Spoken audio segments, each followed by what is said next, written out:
Okay, fantastic. I think we can get started.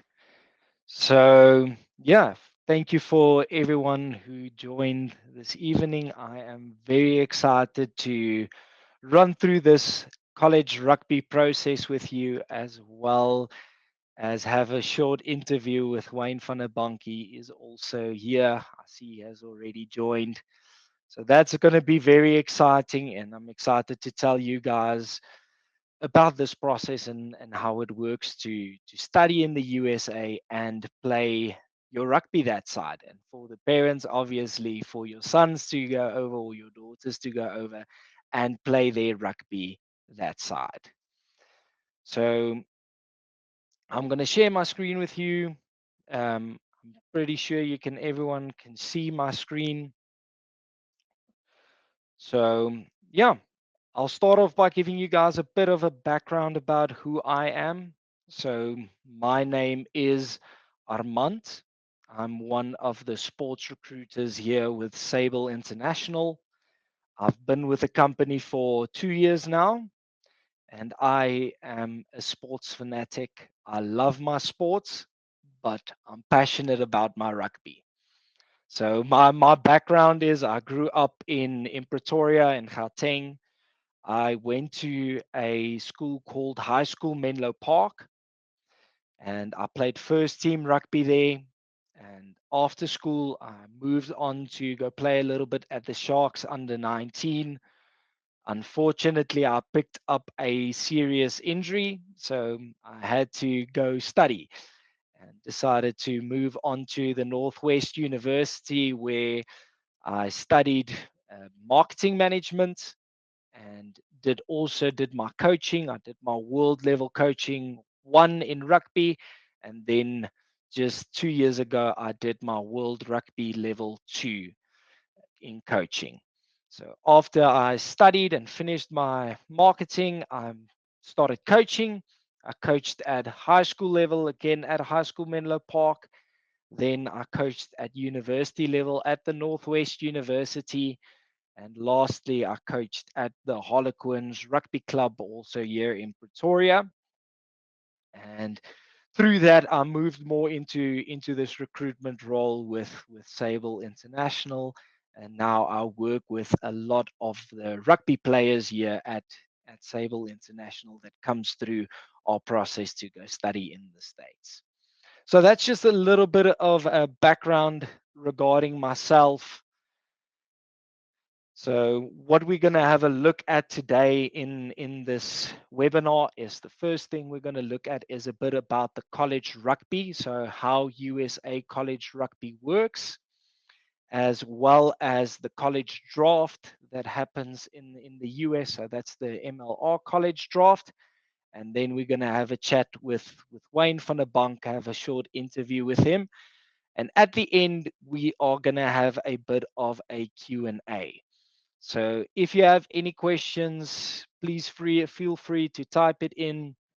We're going to have a look at it at the end of the presentation. So don't think I'm being rude when I don't address your questions at the beginning. We're going to run through everything and then we'll have that Q&A at the end. So yeah, let's start with college rugby in the States. So or before I go on to that, let me first tell you about who we are. So our company obviously is called Sable International, and we are a international company. We're global. We're all around the world, and we have 15 different departments. And what we do as Sable International is we help people internationalize themselves, their families, and their businesses, whether that's through cross border financial advice, immigration solutions, or investments. And then we have the two education departments, where the one is study abroad. They are focused on solely academics and they're affiliated with 400 universities worldwide. Whereas the study abroad sports, which is our department, we focus on academics and on sports. Now, Sable International has been around for 25 years, and our sports recruitment department has been around since 2015. Since 2015, we have assisted over 700 kids to make their dreams a reality of studying overseas and competing in their sports on a scholarship. Okay, our head offices are based in London, but our sports recruitment department is based in Johannesburg, South Africa. So just heading back to about us. So we on average accumulate around 35,000 US dollars per year per student in scholarships, and have accumulated since 2015. We have accumulated 60 million US dollars worth of scholarships. I do not know what is jumping around here on the screen. So let me just go back to the right page here. So I see, Kayla, you do have a question. Like I mentioned, we're going to look at all of the questions at the end. So let's go into what the college rugby looks like in the States. So the first thing I do want to mention is that college rugby in the States is governed by USA Rugby itself. So most of us are familiar with the NCAA, which usually governs the sports at college level. But in the States, USA Rugby governs the rugby at college sports level. Now, there are a few rugby associations in the States. One of the main ones is College Rugby Association of America. And that is the one we're going to have a focus on today, where so they have three different divisions.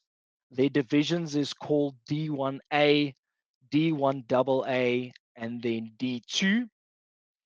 D1A is in South African terms, when you look at it, it's very similar to our Varsity Cup level of rugby. D1AA is like more or less like our Varsity Shield. And then D2 is more your independent universities, as well as some of your smaller universities in the States. So they will be classified either as a D1A, a D1AA, or a D2 university. Women's rugby do have a bit of a different classification, but they also compete in the College Rugby Association of America, or they'll compete in the NERA division. Now, in the States, it works very similar to what it does in the NFL. So they have different conferences. So depending on which area you're in the States, you'll be competing in a certain conference. And in your conference, you compete cross border with each other, and you have a certain set of amount games within your in season rugby, and you're going to compete there. And then eventually, you're going into a national playoffs where your quarterfinals, semifinals, and finals will take place. Now, what a typical season will look like in at college rugby is you'll have a preseason, and then a 15s in season, you'll have a sevens in season, and then you'll have your playoffs. So usually around August, September would be your preseason. That is where students get to know their teammates. They'll do physical training, get ready for the season. They'll do some fitness. They'll see what the coach wants from them, and then they'll move into the in season, which is usually end of August, September through to end of November, December, where you're going to compete in your conferences. That's where you play more of a league table phase. You compete in your conferences, and that would be 15s rugby. So that would be your in season for 15s. So 15s is mostly focused in your fall semester, and fall semester is from August through to December. Then you'll get your winter break, that's over Christmas time period, and then your spring semester will start in January. That's usually when it's more sevens focused, as well as playoffs. So playoffs will usually take place between around February to April, That's when your playoffs happens in your 15s, as well as some sevens tournaments throughout January through that time, and then you'll have in May a championship for your sevens as well. Okay, just to give you an idea, California University of Berkeley was champions this year in the national playoffs for the D1A division, and they competed against Life University in the final, and they won 55-38. So that's a little bit just about how the college system work. Just do take note, it's just a brief overview. This is not an intent look. It's just to give you an idea of what it looks like. Then going to the college draft or going to play professional rugby, there is the pathway of college draft going through the MLR college draft. And what the MLR college draft is very similar again to the NFL draft. It is where you can declare as a student for the draft. And if you meet certain criteria, you can be eligible for the college draft. And through the college draft, certain players will be selected to then on move into professional rugby in the States. Now, how do you declare for the college draft? So the first thing you'll need to do is obviously check your eligibility, but also register for the college draft on the MLR website. So you go to Major League Rugby's website, you go to the college draft part of it, and you register for the college draft. You'll have to submit certain documents. So it would be your video footage or your highlights college video footage, as well as your transcripts, as well as other necessary documents required from the MLR to be eligible for that. Now, what makes a student eligible for the college draft is the first thing is you'll need to be enrolled at a US or a Canadian university or college. Secondly, you'll need to play in that previous season of college or university rugby. And then lastly, you needed to compete at least for 3 years at college or university level or be 21 years of age. Then you'll submit all of these documents. Once you've submitted all of these documents, the MLR board will have a look at your documents. They will review your documents and they will let you know if you are selected for the MLR college draft of that year. Okay. Once you are selected for the college draft of that year, you'll be put into a list, and then the professional clubs, the MLR professional clubs, will be able to select you to come to them. So how that usually works is it is inverse in terms of what the table looked like the previous season. So this the MLR team that ended last in the table are usually the ones that select first, and then they go through 2 or 3 rounds of the college draft, depending on how many students have been eligible and selected for the college draft of that year. Now, at that stage, when you are selected for the MLR college or by a MLR team, there is 2 type of contracts that you can sign with one of these professional clubs. The first one is a standard player contract. That's a fixed term contract that is with a salary. And then you can also get an associates player contract, which is an hourly wage where you compete and need to work yourself into that team to eventually signing that standard player contract. And that is, again, just a brief overview. There is a lot more to it than just what you're seeing on screen and what I explained to you guys. But that is a brief overview of just giving you an idea of what it looks like. Then we are going over to Wayne van der Bank. So Wayne, if you can quickly join us and just show everyone that you are here.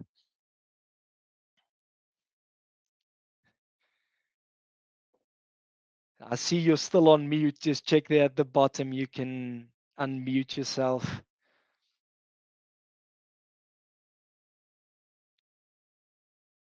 See, now your your camera is on, but still on mute. I don't know if it. There we go. Are we good? Can you hear me? Yes, yes. Now Oh, we can hear sorry. you. How are you doing, Wayne? I'm good, thanks. How are you, Armand? No, I'm very good, very good. So I'm gonna give a brief background of who Wayne is, and then I'm gonna hand over a little bit to him so that he can do some of the talking tonight.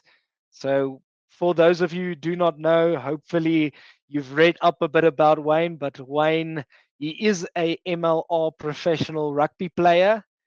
He's playing for the New England Free Jacks. He's been there since 2022, right? Yeah. Yeah, Yeah. and 20. yeah, 2022. And then last year, he was the MLR Player of the Year for 2024. So that is absolutely amazing, Wayne. And thank you for taking the time in your busy schedule. You showed me a bit of your schedule to join us tonight. I'm not going to take too much of your time, but give us a brief introduction of who you are. Just introduce yourself. Yeah, so as Armand said, I'm Wayne van der Bank, or Van der Bank, sorry, in a Afrikaans room, or in a South African room. We have grown accustomed to say it like that, else I don't understand. But yeah, I actually know Armand from school days as well. We played together at high school, Menlo Park. Um, and then after school, I went straight into the Lions rugby team. Been part of that system for 4 years. Played for them, won two junior curry cups with them.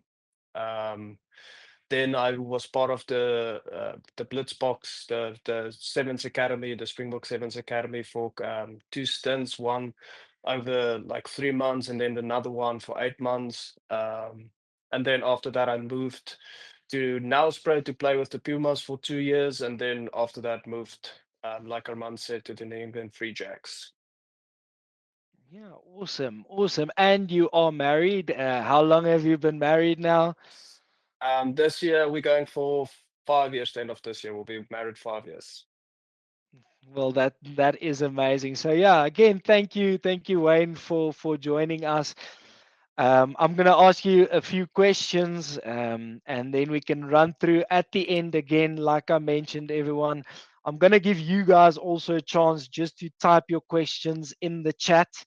So if your question pops up now, you can already type it in the chat, and then afterwards I will go through them and then we'll address your questions. Your questions can be either about college rugby, which Wayne also knows a lot about since he's been coaching at college level as well, and you can ask him some questions from your side as well.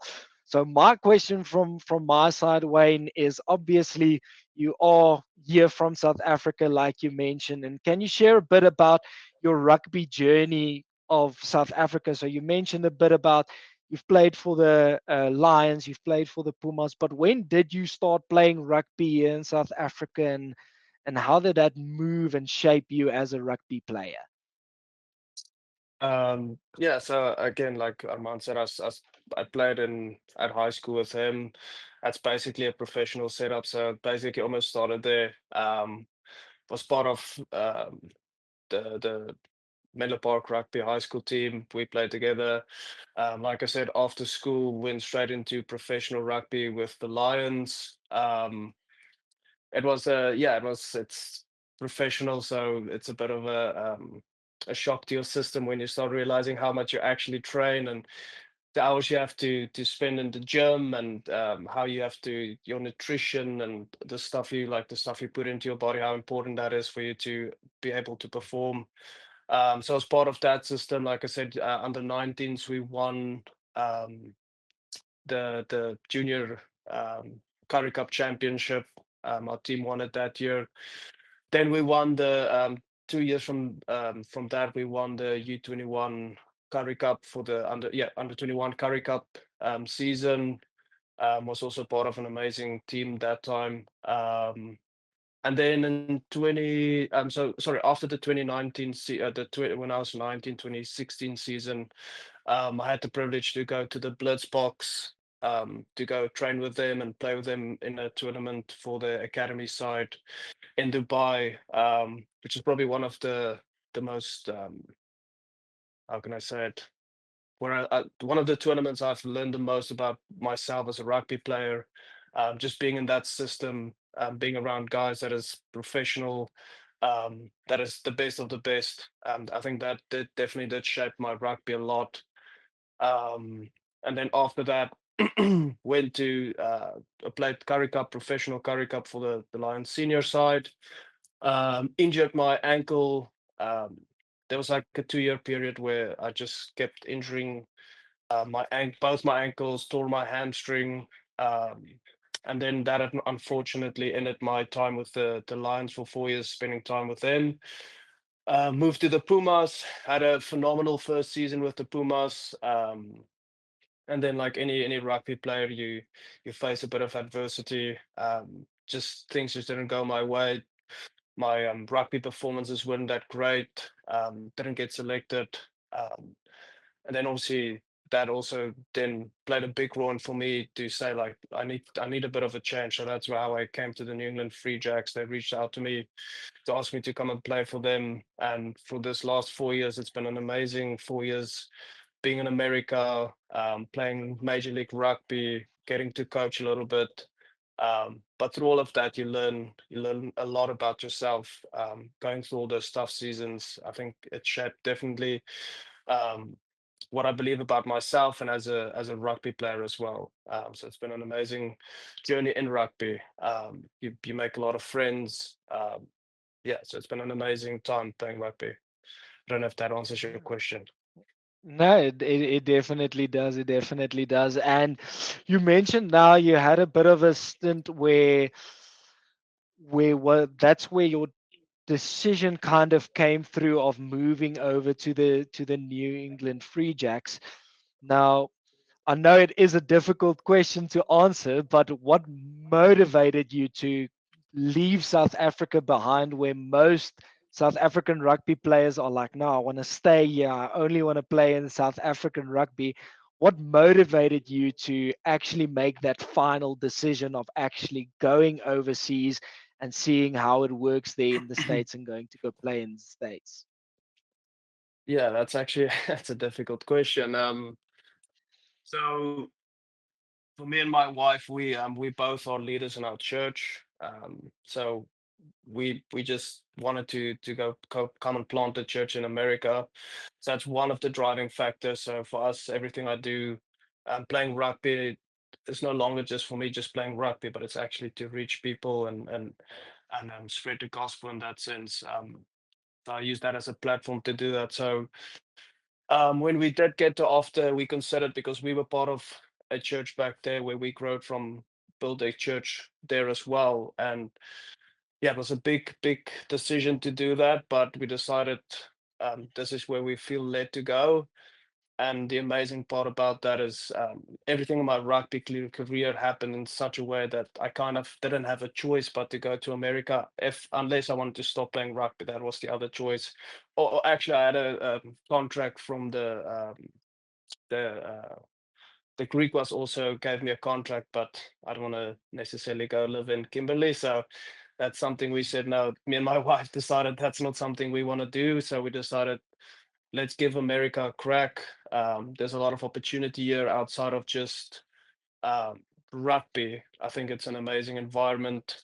We've been living in America for almost 4 years now. Next year, I count as a domestic rugby player as well. So I count as an American rugby player. So when we moved over, we said we're not going to just move for a couple months and then move back to South Africa because we're giving up a lot to come this side. So we just decided we're going to move here, settle down, and through that, um, yeah, we've actually grown. Like I said, I'm coaching university teams, college teams. I have a private coaching company I do as well.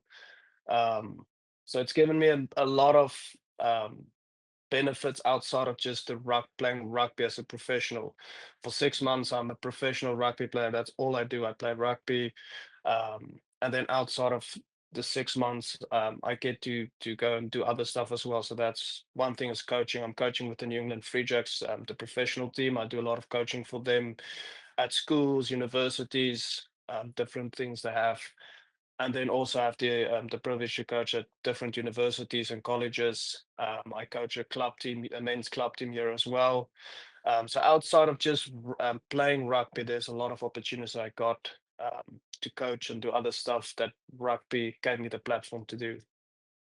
Yeah, that's awesome, man. And that kind of flows into my next question is the transition. So the transition from South Africa to the US, obviously we know it's most probably a big cultural shock moving from South Africa to the States.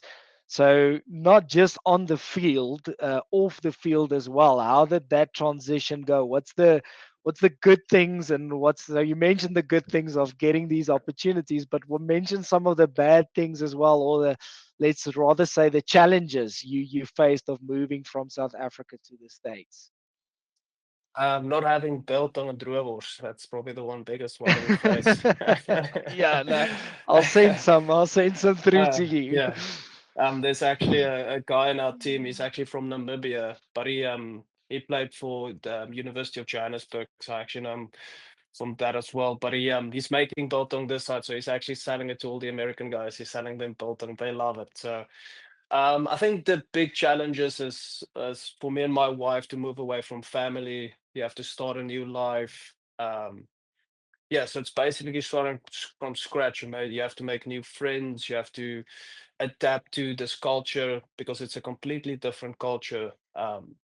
Even people's humor is not the same as South Africans. We make jokes about everything. Even in tough situations, we just make jokes about it. But it's something you adapt to. It's something it's part of life. You have to adapt. And again, like all of that stuff was challenges in the beginning, but you through time you learn to adapt to it and just grow in it. But yeah, it's definitely different. The culture is way different than South Africa. The people are different. Yeah, there's a lot of differences, especially different language. English is obviously the predominant language here, so you have to learn to speak proper English. When I got here, my English was terrible, and it's still like it's getting there. But at the same time, yeah, like the even the English barrier was something that was a challenge for us. But like I said, you adapt. It's a I think the big thing for me was to find community here, and that's through again, it's not everyone's way, but for me it was through faith. Faith. We have Bible study groups here. We have actually now built a church here now as well. We have a location where people come to our church as well. So through that, it actually helps you to not just have that rugby community, but also something outside of it. Because when rugby is done, you need to have something else, even if the season is done, not necessarily when you're done playing, but when the season is done. One of the challenges was, okay, the season is done. What do we do now? Because all our friends through rugby and stuff left. They went back to their homes, especially in summer break. Over here, summer breaks are 3 months long, which is insane. We're not used to that. So they go away. So for 3 months, you basically don't see all those people that you're used to seeing.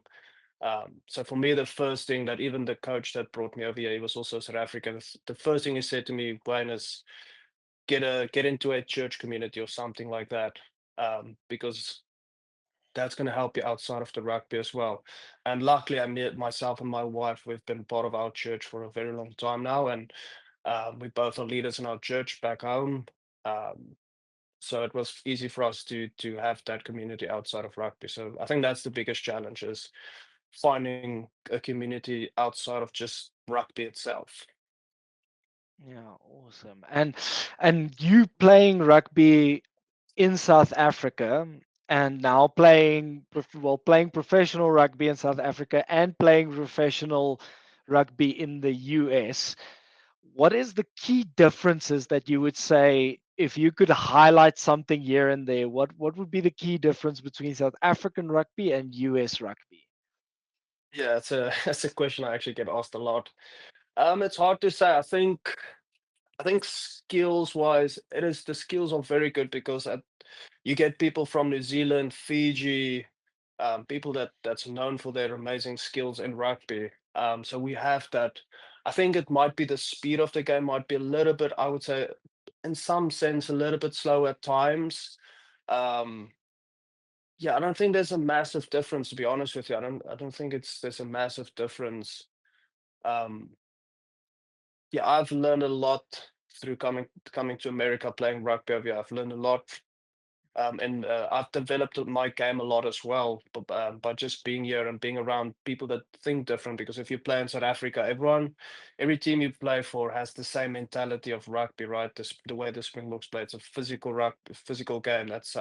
We dominate physically, whereas in America, the physicality, because the game sometimes is a bit slow and the skills might be a little bit like just a slightly bit off, compared to I would say South Africa, at times, the physicality is actually it's very physical because you have all these big guys from Fiji and all these different countries that you have to run into. So there's not a big difference. So I'm trying to explain how I Mm. see it. I don't think there's a massive Yeah. difference, a massive drop off. I think when you play in South Africa, if 1 to 23 are very good rugby players, like phenomenal rugby players. Whereas in America, I think you're 1 to 23, there might be here and there someone like that hasn't played rugby for as long as we've played rugby.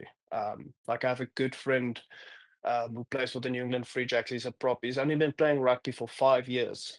He's in football, those guys are big and strong. So he's very big, he's very strong, very athletic, but there's a lot of things in his game that he's still learning as a prop. And he's a phenomenal Mm. player. He's adjusted. It's actually amazing how quickly has learned the game. Mm. But like in some teams, you get like people like that that might not be as athletic, as strong as he is, but might be just hasn't played that much rugby, so has a little bit less experience in some areas. So you could sometimes get to catch them out a little bit. But saying that, it's minor as well. Um, Mm. the league has grown phenomenal since I've gotten here since 2022.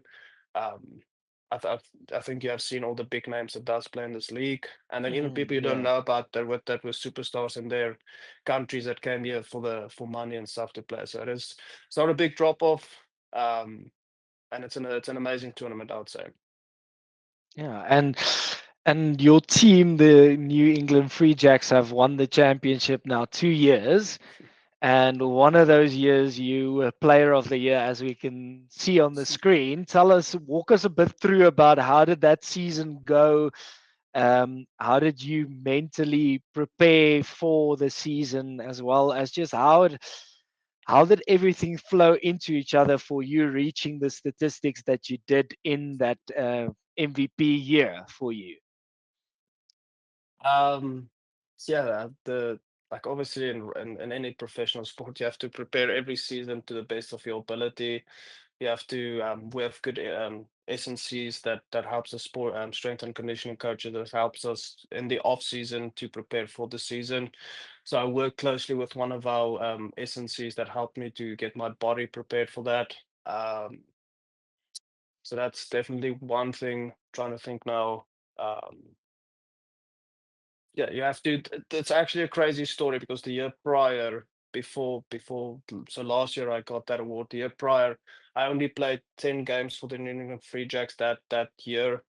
Because in the league you have something like called it's almost like a quota system, but it's for Americans. Like there has to be 11, oh sorry, 13 domestic players in the team, and they can only be 10 foreign spots.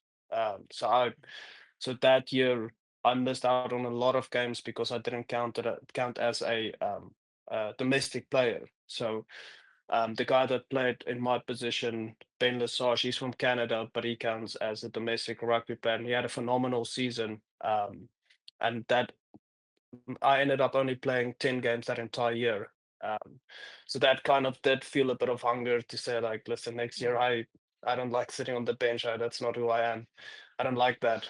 So I try and maybe get a bit more uh, motivation than I used to have, inspiration to really go for it.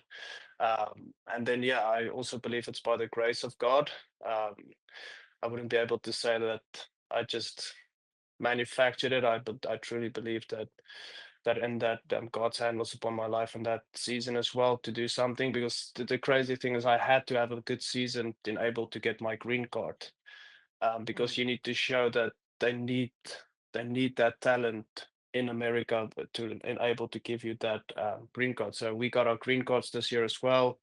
So all of that mm, played a pivotal role for me having that green card as well. So I believe there's obviously I had to work super hard from my side, look after my sleep, look after my recovery, doing ice baths, rolling. What we call rolling is a foam roller. You have to roll your mm. muscles and stretch, ice bath, sauna, all that stuff. I had to do all of that, but at the same time, I also believe that it's by God's grace that it happened. Yeah, awesome.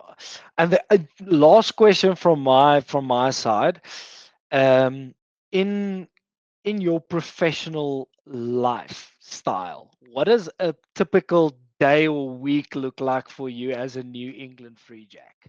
When does your day start? How many training sessions do you have in a day or in a week? And yeah, just give us a bit of background of how that your lifestyle as a professional player looks like. Yeah, so it depends on obviously the season as well. Like if you're in preseason, it looks different than in season. But at the moment, we usually come in around, I would say 8:30 to 9, we have to be in. So that means the reason why is also they want you to get a proper amount of sleep. So usually 8 to 9 hours is optimal to get that much sleep. And then I usually wake up 7:30, make myself breakfast. That usually consists of like eggs and English muffins and some meat, and then some oats. Then I usually drink a coffee, get ready, get dressed, go to training. We usually have to be around, like I said, around 8:30 to 9. Then we start with like just stretching and rolling and warming up your certain muscles for the gym session. So usually we split the gym session. The forwards will be in the gym first, let's say around 9, they'll be in the gym. And then we have unit review. So usually on a Monday, we'll review the previous game that we played. So let's say last week we played against what did we play against last week now? Um doesn't matter. So we played, let's say, Miami last week. We're actually playing them this week. Last week, let's say we played Miami. Then we'll review how the backs, like our set piece, like scrum attack. How did we do? What can we learn from that game? In our lines, the lines we have to run, our system, stuff like that. Our kicking game. How did we go on that? So there's different things we look at. Um, and then that usually is typically like a 30-minute meeting. And then after that, there's like a 10-minute break. The forwards will still be in the gym, so you get your gym shoes on, your lifters and stuff. Then you'll go into the gym, so we'll swap with the forwards. They'll do their review about lineouts and their stuff. The forwards do scrums, lineouts. They'll review that, and then we usually that would finish around 11:30. Then we usually have lunch. Then we'll do a team meeting. In the team meeting, we also would review the past weekend's performance. Like now, you look at your attack, you look at defense. Um, yeah, so you look at your attack and defense. Look at the plan we had the past weekend. How did we play according to that plan? You look at go through all the data and through all the stuff. You look at certain things and you look at stuff we did well. Then we look at stuff we have to improve on. Um, and then after that, we usually have strapping. Then you go strap, and then we drive to the field. Our field is like 5 minutes from us. Then we drive to the field. We just have our field session, um, and then yeah, we usually finish around 2, 3, sometimes 4 during the day. That's a Okay. normal Monday. Yeah, awesome. Thank you for giving us that insight. I am quickly just going. We don't have a lot of questions, so everyone that is still in the meeting, if you have questions, please ask it. I'm gonna ask. The first one is Mpulelu. He's asked if someone has ever signed, or is it possible for someone to sign a contract directly after matric? Now, I think Wayne, you could ask there: is there any 19-year-olds that are playing in the MLR that you know of? No, I actually don't. I think there might actually be a guy from Houston. Yeah, I think he might be 18, 19 years old. Um, but I think you read the college, how you get through the system, through the college rugby, and then through that you enter the draft. So unless unless you're a 90-year-old from South Africa or New Zealand that's doing well, but then obviously South Africa or New Zealand will keep you, or Yeah. whatever country you're from. So it's rare, but it does happen. It's obviously possible. Mm. But I think Yeah, I think the it's college, sorry. I think it's the same here in South Africa as well. Like you can get a student that signs a contract with the Bulls or with the Sharks at 19, but it's very rare that that does happen. Most rugby players do have to go through that time frame for developing your rugby. So Mm, usually rugby players, and I think Wayne is now perfectly in that time frame, but usually rugby players peak around 25, 28. That's when rugby players peak. So it's very rare for students to for a school kid to sign a professional contract directly after school, even though it is possible. yeah, So even you in asked South if it's Africa. possible, yeah. Even in Yeah, South sorry, Wayne, Africa, you it can go. changed. When I was 19, you could get like they had the under 19 tournament and the under 21 tournament where I don't think that is those tournaments are there anymore. They used to have it. So it used to be very easy, not easy, but if you played Craven Week, your chance of making it under 19 to get a professional Mm, contract was way higher than now. Now they incentivize going to university and playing university rugby, and out of that they mm, sign usually the people from that because like Armand said, I think around 23, 24, 25, you start to go into bigger systems, and then from that obviously as you grow, but there's a limited amount of contracts for people that's 19 years old. yeah, yeah.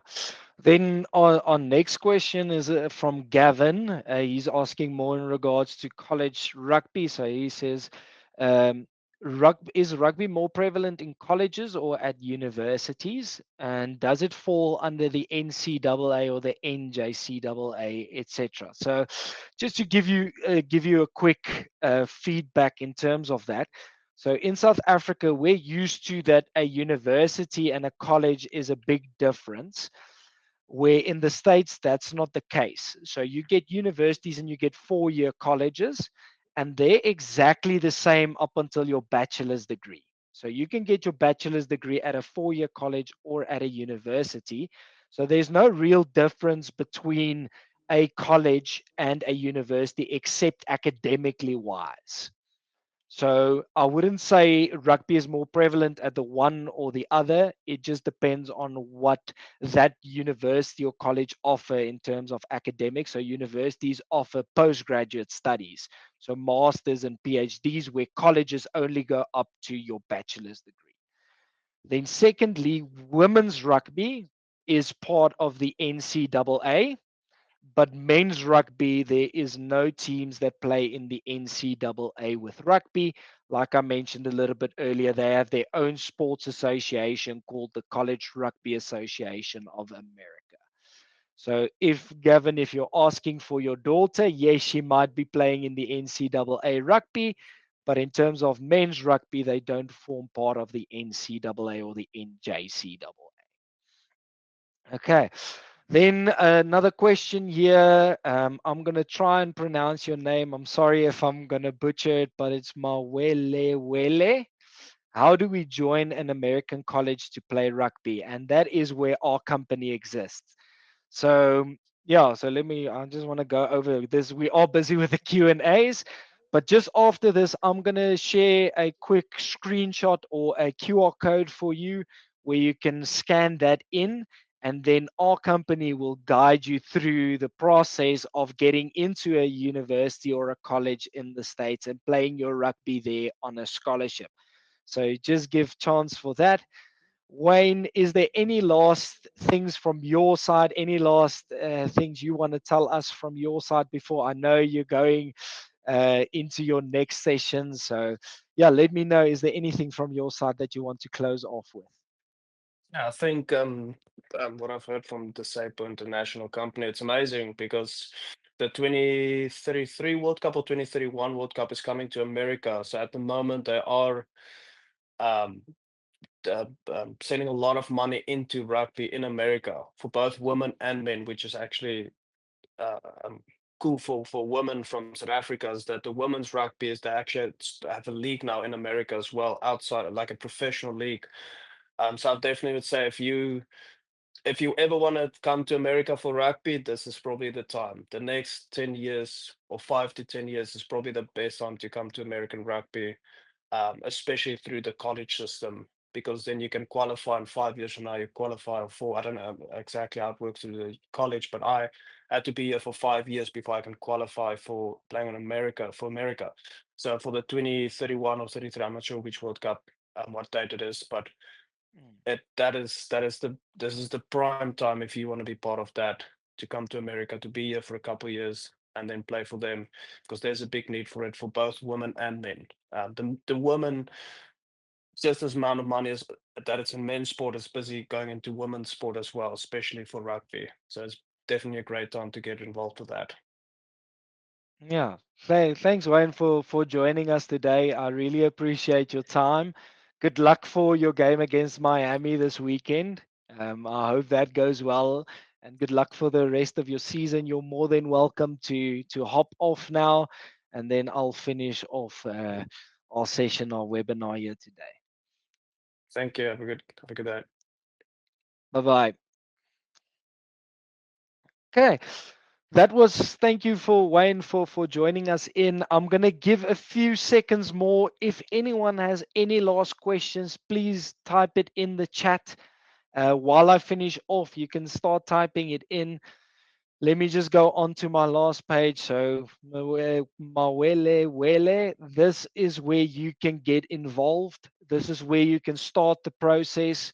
So you can scan this code here. It will take you to our free evaluation form that you can fill out. One of our recruiters will give you a call and we'll start the process of making your dreams a reality to go study in the States and play your rugby there on a scholarship. If anyone has any questions, I'm going to give it a few seconds. If no questions come through, I'm going to end it off there. So thank you for joining me today. Thank you for your guys' time. And I hope to hear from all of you. And I hope to help you guys through this whole process. And yeah, scan this and we'll talk soon. Have a lovely evening. Bye bye.